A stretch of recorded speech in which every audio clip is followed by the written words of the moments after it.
Thank you, Dorothy. We have two amazing speakers who are accomplished academics and administrators who conduct research on a wide-ranging list of topics and directors of many important programs and foundations. More importantly, they have been engaged in think tanks and policymaking and have been friends for more than 30 years. So it's a wonderful opportunity to see them present different viewpoints on the same topic. So it's really quite rare to be able to introduce your spouse, introduce myself. I am Harry Harding's wife, also a professor in the Department of Politics. But today is quite delightful because the Belt and Road Initiative is a topic that I also do research on, so I cannot wait to grill them. Let me introduce Professor Xiao, who traveled all the way from Shanghai. From Fudan University's Institute of International Studies, he's a director of the Center for the Study of Chinese Foreign Policy. He's a member of the China National Committee of Council for Security Cooperation in the Asia-Pacific, and he has served on the editorial boards of several important international academic journals, including Globalization, Journal of Global Policy and Governance, East Asia and International Quarterly, and East Asian Policy. Dr. Ren has a very good international perspective because he has also a colorful background. He studied at the University of Essex in England, held research positions in Turku, Finland, and Nagoya, Japan, where I also lived, and intersected with Harry at the George Washington University when he visited as a visiting scholar. He publishes widely in English and Chinese, and his recent books include New Frontiers of China's Foreign Relations, New Perspective on International Relations Theory in Chinese, and U.S.-China-Japan Triangular Relationship, also in Chinese. And now on to my husband.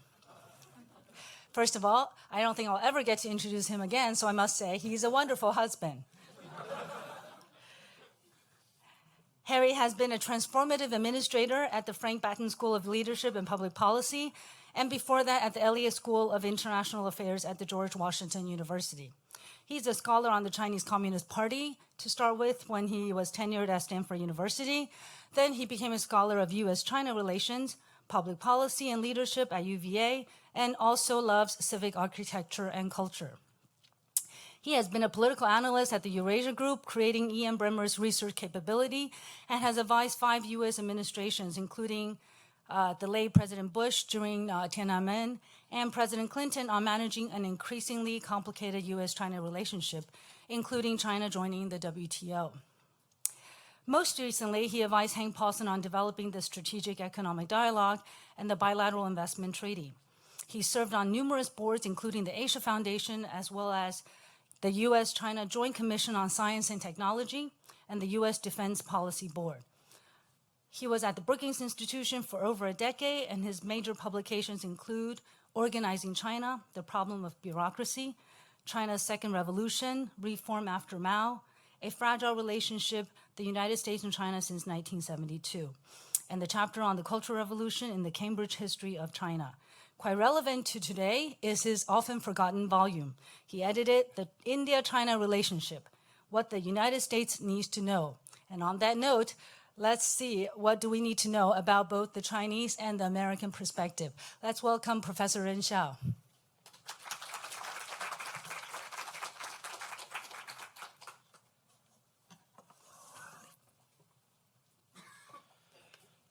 Thank you, Chair. And I want to thank the University of Virginia East Asia Center for having me here. Obviously, the Chair has more to say about Harry Harding.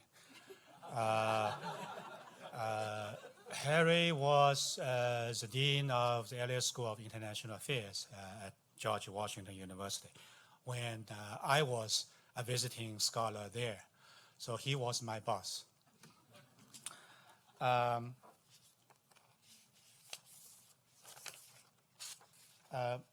Well, I have 3 things to say.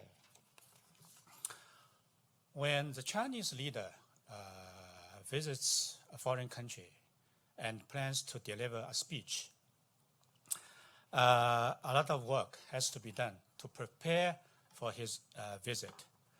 And there have to be a team or teams to prepare the text for his speech, right? That happened in 2013.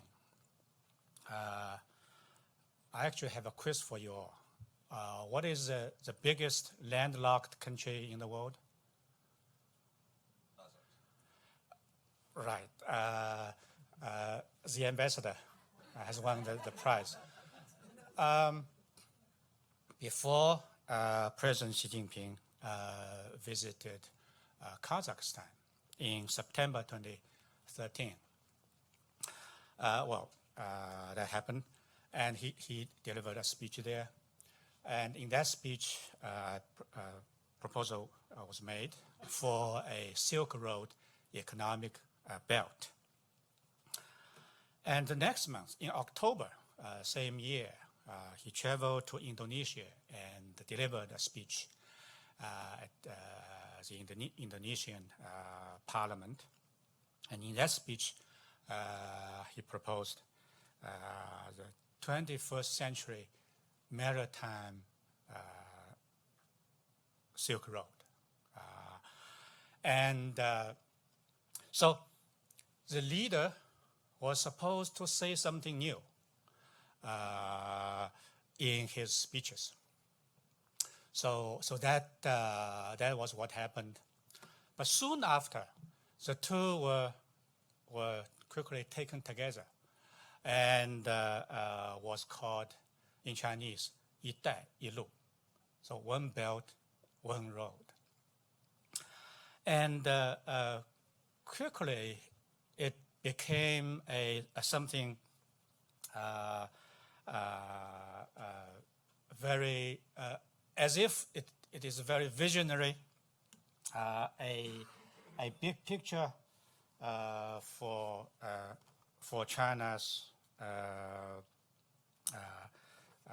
foreign policy and for the world. So, but initially, it was not intended as a grand strategy, I would say. 5 years later, it has become something much propagated, much talked about, and it sounds very big for the world. The Belt and Road Initiative has become something like a basket, and people throw everything into the basket. So I apologize for this. It's a bit fuzzy, but that is the picture that people often show when they want to explain what the Belt and Road Initiative is. So there's one a belt from China to Central Asia, then to East Asia, and so on, to Europe. And the Maritime Silk Road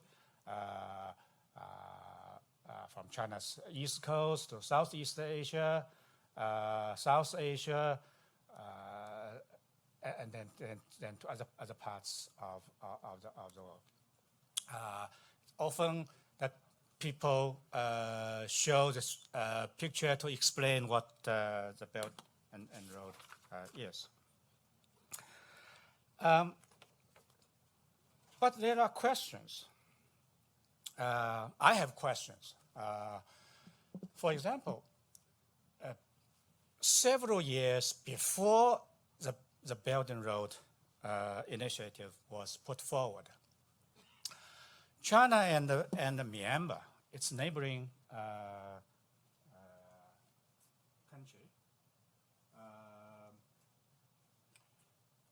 decided to build pipelines. I guess I have something. Sorry about this. It is in Chinese. But let's imagine this is China's Yunnan province, southwest of China. This is Myanmar. This is India, Bangladesh, Laos, Thailand, and this is Myanmar.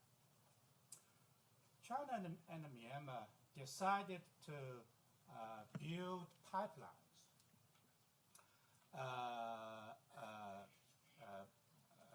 from this place is called Gyopyo, a port, linking Gyopyo, Myanmar, all the way. This is Mandalay, Myanmar's second largest city, then to Ruili in Yunnan, and all the way to Kunming, the capital city of Yunnan province. And then a few years later, the pipeline for natural gas was completed, and then a few more years, the pipeline for oil was completed. So oil and gas import from Middle East, and then go to Gyopyo, and then. Oh, you can just hold it. Okay, thank you. This was something happened before the Belt and Road Initiative was put forward.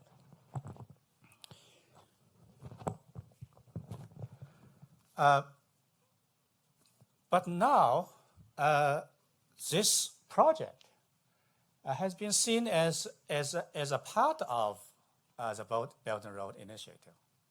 So I have a question. What do people mean by the Belt and Road Initiative, BRI? Another example is in Eastern Africa. China went there and helped build a railway linking Addis Ababa, the capital of Ethiopia, and Djibouti. So that is something quite significant for the two Eastern African countries.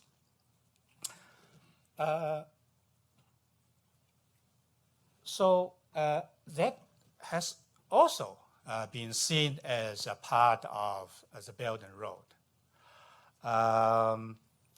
That means that Belt and Road is not limited to Asia, but rather it is very geographically very broad, right? It goes to Africa. Then Panama, which is a part of Central Africa, a part of Latin America, it is claimed that Panama is the first country that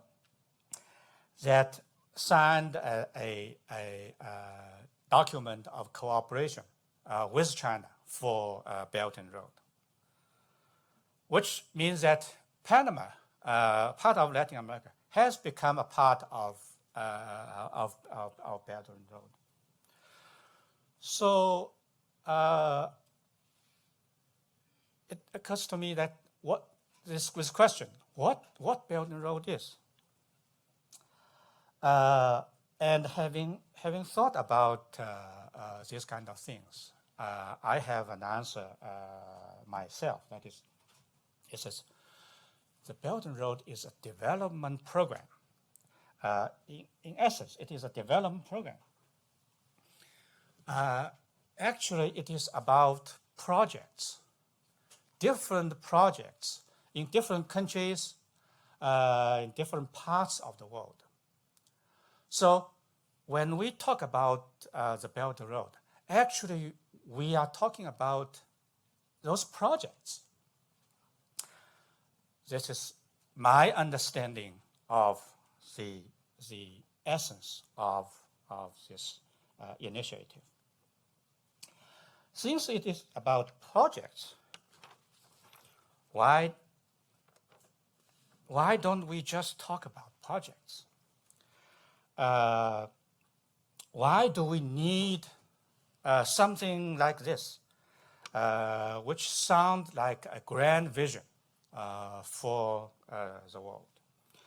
Sounds like a grand strategy, like that. So I have serious reservations about this. The much self-vaunted talks about the Belt and Road. I remember that when I was in Hong Kong for an event a couple of years ago, one participant said that Belt and Road will be a stunning failure. And then another participant said that, no, it will be a stunning success. Very different assessments of the same thing, of the same initiative.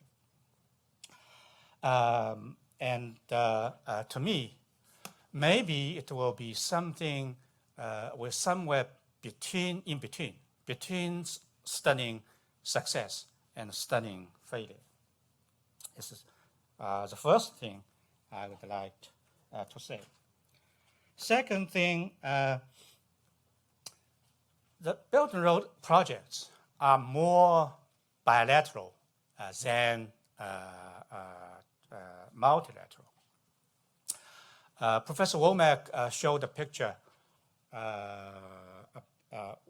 which was the first Belt and Road Forum for international cooperation, the first one. And there were many leaders came for the forum, and they took a picture, many people, representing many countries. China is going to host the second Belt and Road Forum for International Cooperation in April this year.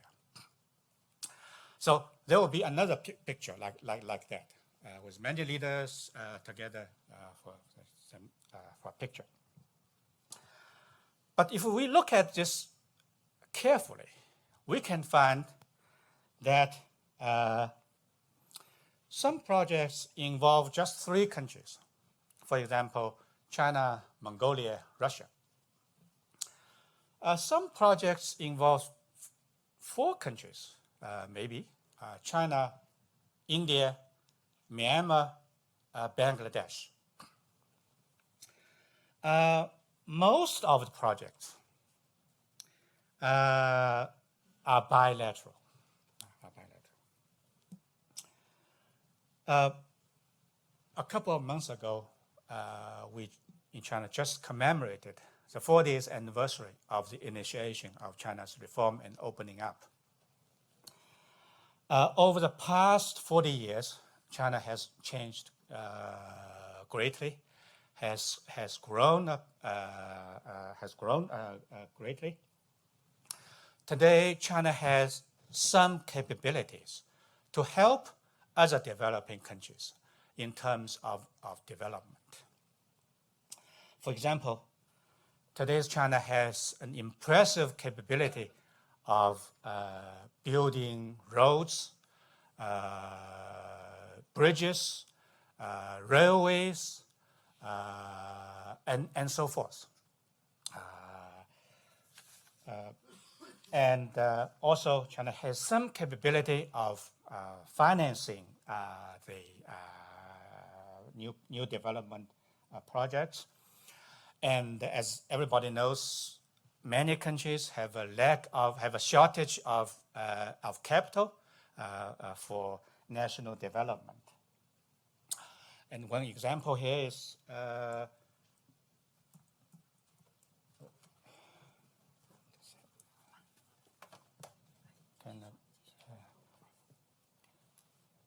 want to show this.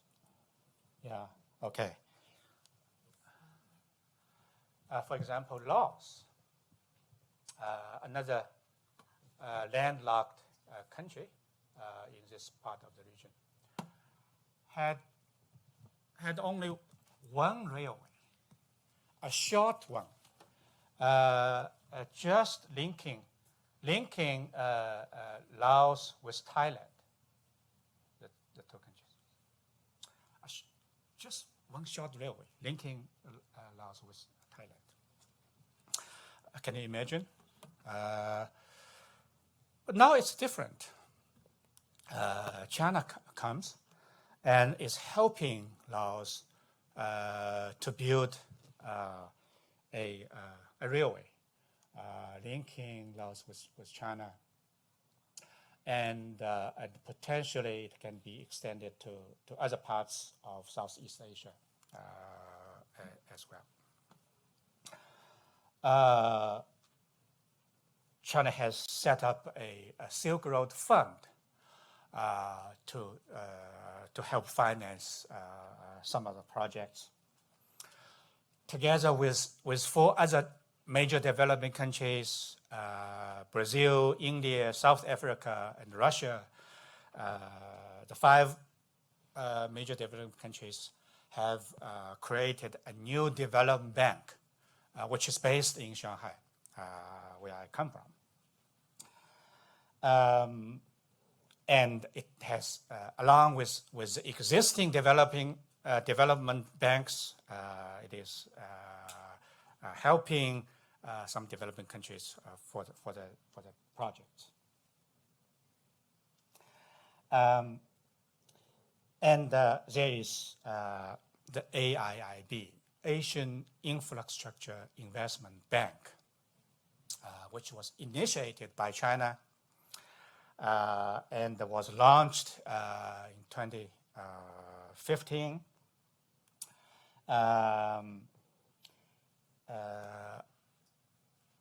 The AIIB has become a China-initiated new institution, and I think this is quite something unprecedented before. And more importantly, the AIIB is a success story. Just into its how many years? For 5 years, it has successfully launched itself. It has become quite impressive, attractive for other countries. So with 57 initial members, it has quickly grown to have 91 members today.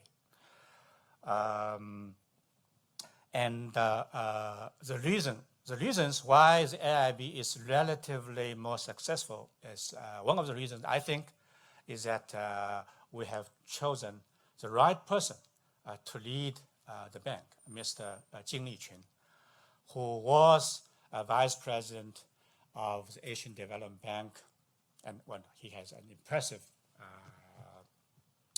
CV for that. Has very much experienced in development.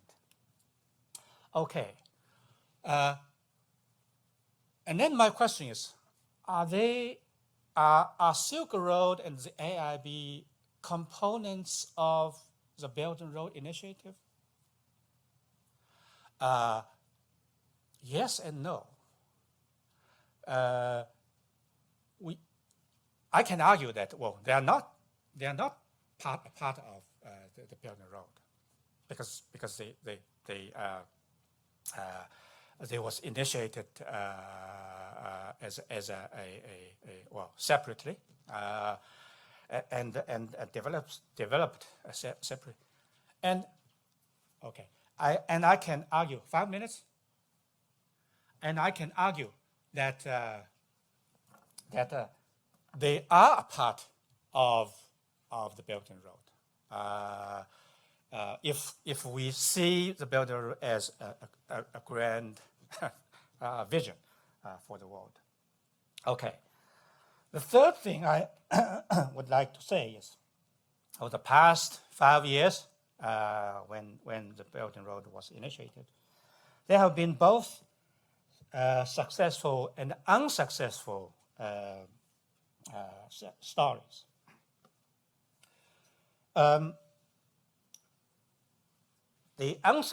One obvious unsuccessful example is Venezuela. Everybody knows what's going on in Venezuela. China provided big loans to Venezuela to build high-speed road.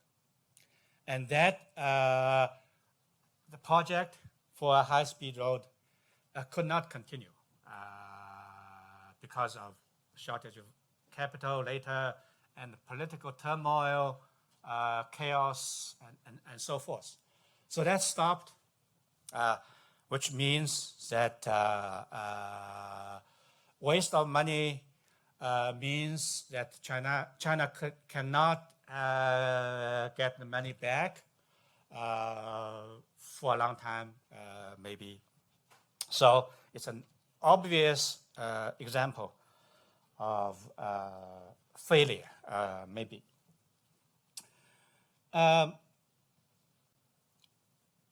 Another setback, as was mentioned by Ambassador Mo at the beginning, was that Malaysia, when Mr. Mahathir became Malaysian Prime Minister again at the age of 92,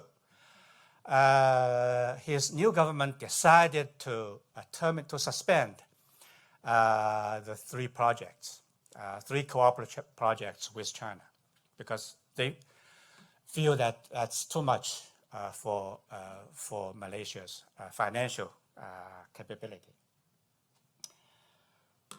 Myanmar is an interesting example. Myanmar has, a few months ago, created a steering committee at the highest level of its government, a committee called Belt and Road Steering Committee. And it is aimed to promote the construction of Myanmar-China Economic Corridor, so-called. Has 27 members, most of them are ministers of different departments of government, and provincial heads of different parts of Myanmar. When I visited that country, I was very much impressed by the richness of natural resources of their country, the good weather, and so forth. Unfortunately, it is a poor country. So national development has to be Myanmar's top priority. And China has some capability to help Myanmar to achieve their development goals. And one of the project is a continuation of the gas and pipeline and oil gas pipeline to make this Gyopyo area a special economic zone, and to build a deep water port in this part of Myanmar. This is a big cooperative project, but Myanmar is aware of its financial capability. It wants to have a reasonable size of the project. It has different phases for development. It wants to avoid debt. Those expectations have all met during the negotiations between China and Myanmar, because we understand, given some of the things that have happened, we understand Myanmar's needs and their difficulties.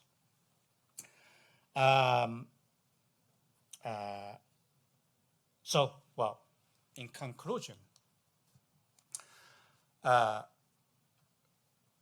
I argue that we had better be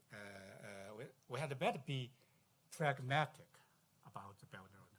We had better to be realistic about the Belt and Road. We do not need this to sound as a grand vision or a grand strategy, because it is about various projects. Some are successful, some are unsuccessful, and it will take a long time for the various projects to be completed, to be materialized. If you go to China and discuss the Belt and Road issue with Chinese interlocutors, I believe 90% of them or more will say to you that, well, this is how wonderful this initiative is, how exciting and fantastic it is. I argue differently. I think that we need to be more pragmatic. We need to be more core-minded. And I may be the minority view in China. Thank you.